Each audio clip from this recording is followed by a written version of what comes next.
নমস্কার বন্ধুরা, আমি রুমিস রেসিপির আর একটা নতুন এপিসোডে আপনাদের সবাইকে স্বাগত। আজ আমি কাঁকরোল দিয়ে একেবারে একটি অন্য ধরনের রেসিপি বানিয়েছি। তোমরা ভিডিওটা শেষ পর্যন্ত দেখতে থাকো, আর ভিডিওটা ভালো লাগলে প্লিজ লাইক শেয়ার সাবস্ক্রাইব করতে কিন্তু একেবারেই ভুলবে না। পাশে থাকা বেল আইকনটি অবশ্যই প্রেস করে নেবে নতুন রেসিপির আপডেট সবার আগে পাওয়ার জন্য। তো চলো এবার রেসিপিটা বানানো শুরু করা যাক। আমি একটি কড়াইতে কিছুটা পরিমাণ জল নিয়ে নিয়েছি, আর এখন আমি জলের মধ্যে দিয়ে দিচ্ছি অল্প পরিমাণ নুন। এবার আমি নুনটাকে জলের সঙ্গে ভালো করে মিশিয়ে নিচ্ছি। এবার আমি জলের মধ্যে দিয়ে দিচ্ছি 3টে কাঁকরোল, আর দিয়ে দিচ্ছি 2টো টমেটো, একটা গোটা রসুন, কিছুটা পরিমাণ আদা, আর দিচ্ছি 2টো কাঁচা লঙ্কা, আর 2টো আলু। খোসা আমি আগে থেকে ছাড়িয়ে রেখেছিলাম। এবার আমি এইগুলোকে 5 মিনিটের মতন জলে একটু জাস্ট ভাপিয়ে নিচ্ছি। 5 মিনিট পর আমি তোমাদের দেখাচ্ছি।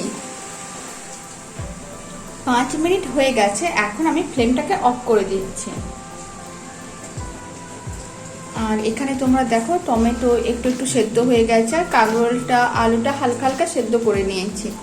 এবার আমি এইগুলোকে তুলে একটা বাটিতে নিয়ে নিচ্ছি। এবার তোমরা দেখো আমি একটা বাটি নিয়ে নিয়েছি। এবার এই বাটিটার মধ্যে আমি প্রথমে কাঁকরোল ও আলুটাকে তুলে নিচ্ছি।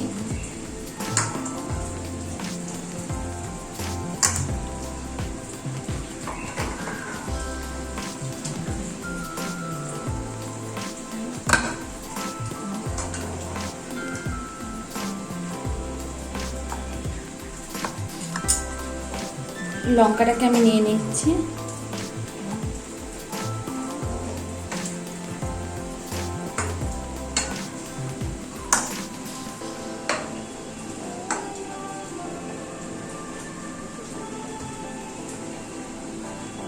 এবার আমি এই বাটিটাকে এক সাইডে নিয়ে নিচ্ছি। এবার তোমরা দেখো আমি 2টো বাটি নিয়েছি, আর একটা বাটিতে আমি কিছুটা পরিমাণ ঠান্ডা জল নিয়েছি। এবার এই ঠান্ডা জলের মধ্যে আমি যে গোটা রসুনটা রেখেছিলাম সেটা দিয়ে দিচ্ছি, আর ওই বাটিটাতে আমি টমেটো, আদা, লঙ্কাগুলো দিয়ে দিচ্ছি।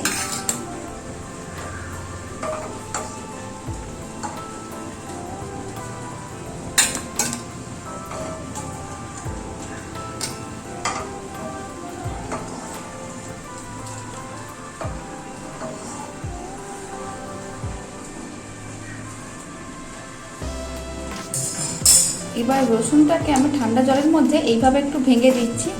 দেখবে এতে রসুনের খোসাগুলো একেবারে সহজেই 1-2 মিনিটেই ছাড়ানো যাবে। দেখেছো তোমরা, রসুনের খোসা কিন্তু অলরেডি আলাদা হয়ে যাচ্ছে। এইভাবে আমি খোসাগুলোকে আলাদা করে নিচ্ছি। রসুনের খোসা এইভাবে একটু রসুনটাকে একটু জাস্ট একটু ডলে দিলেই খোসাগুলো কিন্তু একেবারেই আলাদা হয়ে যাচ্ছে।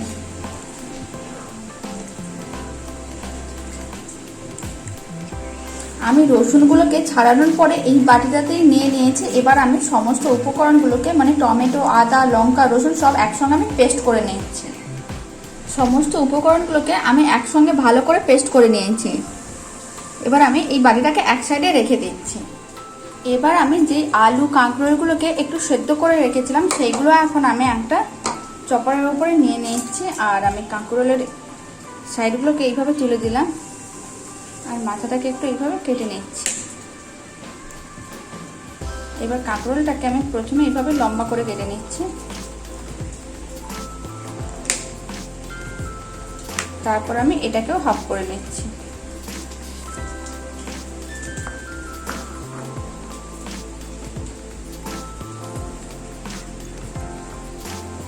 এইভাবে আমি বাকি কাঁকরোলগুলোকেও কেটে নিচ্ছি।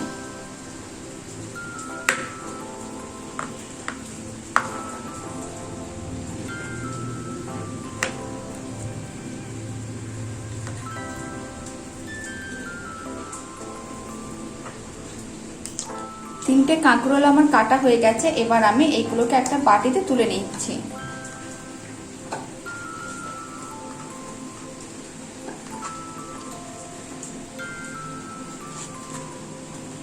এবার আমি যে আলুগুলো নিয়েছিলাম সেইগুলোকে নিয়ে নিলাম। এবার আলুগুলোকে আমি ঠিক একইভাবে লম্বা লম্বা করে কেটে নিচ্ছি।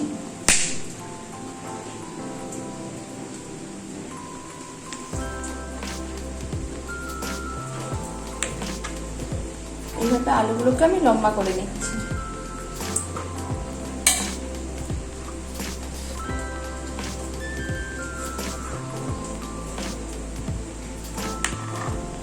এইভাবে আমি অন্য আলুটাকেও কেটে নিচ্ছি।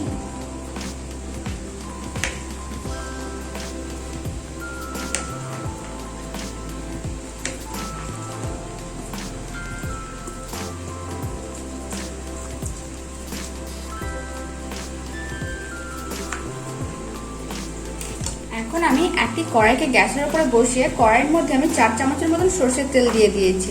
এবার তেলটাকে আমি হালকা করে গরম করে নিয়েছি। এবার আমি তেলের মধ্যে দিয়ে দিচ্ছি অল্প পরিমাণে হলুদ গুঁড়ো, আর দিয়ে দিচ্ছি কিছুটা পরিমাণ নুন, খুব বেশি না, সামান্য পরিমাণ। এবার আমি নুন ও হলুদ গুঁড়োটাকে তেলের সঙ্গে ভালো করে মিশিয়ে নিচ্ছি।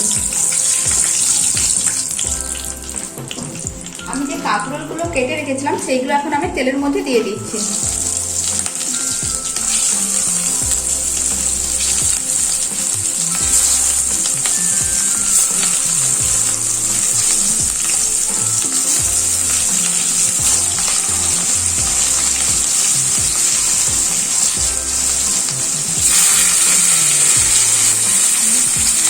এবার আমি কাঁকরোলগুলোকে গোল্ডেন ব্রাউন করে ভেজে নেব। এখন তোমরা দেখো আমি কাঁকরোলগুলোকে কিন্তু গোল্ডেন ব্রাউন করে ভেজে নিয়েছি। এবার আমি এইগুলোকে তুলে নিচ্ছি।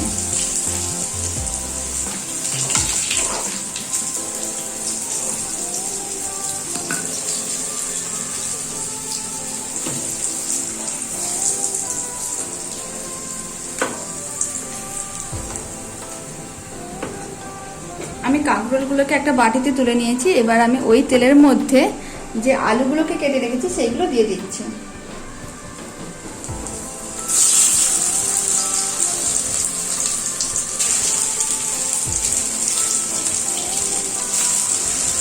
ঠিক একইভাবে আমি আলুগুলোকেও গোল্ডেন ব্রাউন করে ভেজে নেব।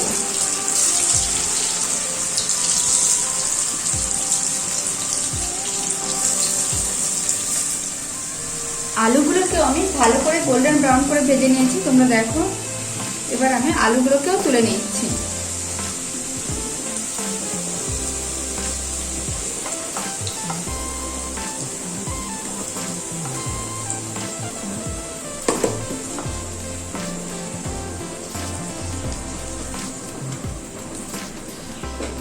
এবার আমি এই তেলটার মধ্যে দিয়ে দিচ্ছি দুটো কুচনো পেঁয়াজ।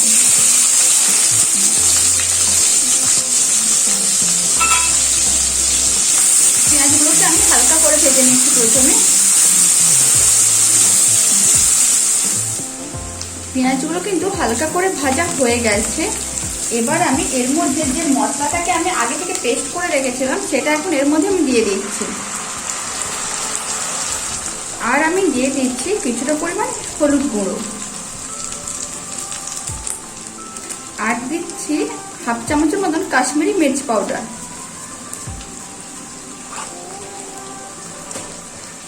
আর দিচ্ছি অল্প পরিমাণ চিনি একেবারে স্বাদ অনুযায়ী, আর দিচ্ছি একেবারে সামান্য পরিমাণ নুন, কারণ আমি নুন আগে থেকে 1-2 বার দিয়েছি। এবার আমি মশলাটাকে সমস্ত মশলাগুলো একসঙ্গে ভালো করে মিশিয়ে নিচ্ছি। তারপর আমি মশলাটাকে ভালো করে কষিয়ে নিচ্ছি। মশলাটাকে আমি ততক্ষণ কষাবো যতক্ষণ না মশলার থেকে তেল আলাদা হচ্ছে। তোমরা দেখো মশলার থেকে কিন্তু তেলটা আলাদা হয়ে যাচ্ছে। এই সময় আমি মশলার মধ্যে দিয়ে দিচ্ছি আগে থেকে ভেজে রাখা আলু ও কাঁকরোলগুলো। এবার আমি মশলার সঙ্গে আলু ও কাঁকরোলটাকে ভালো করে মিশিয়ে নিচ্ছি।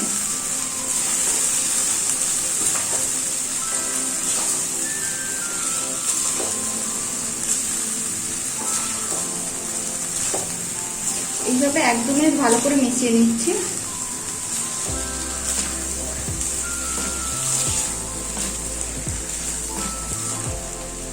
ভালো করে মেশানো হয়ে গেছে, এবার আমি এর মধ্যে দিয়ে দিচ্ছি কিছুটা পরিমাণ জল।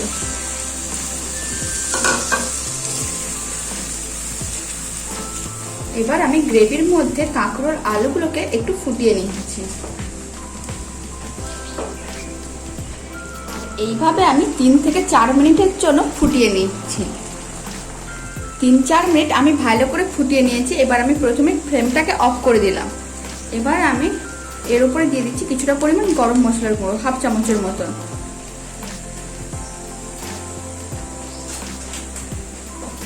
তারপর আমি গরম মশলাটাকেও ভালো করে মিশিয়ে নিচ্ছি।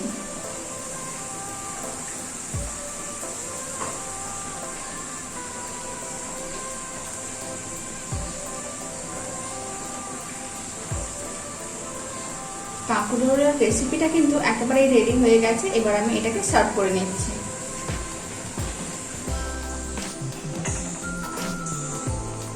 তোমরা কিন্তু অবশ্যই একবার এই রেসিপিটা বাড়িতে ট্রাই করে দেখতে পারো, এটা কিন্তু ভীষণ ভালো খেতে হয়।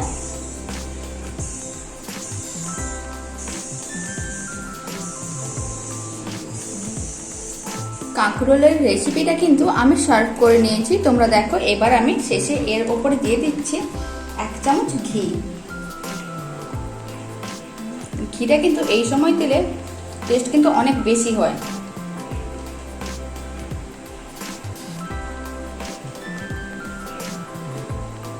এবার আমি এইভাবে কিছুক্ষণ রেখে দিচ্ছি, ঘিটা যতক্ষণ না মেল্ট হচ্ছে।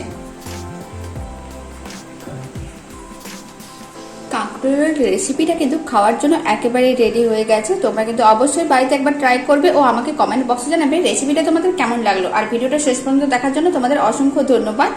তো চলো, টাটা বাই বাই, আবার নেক্সট ভিডিওতে দেখা হচ্ছে।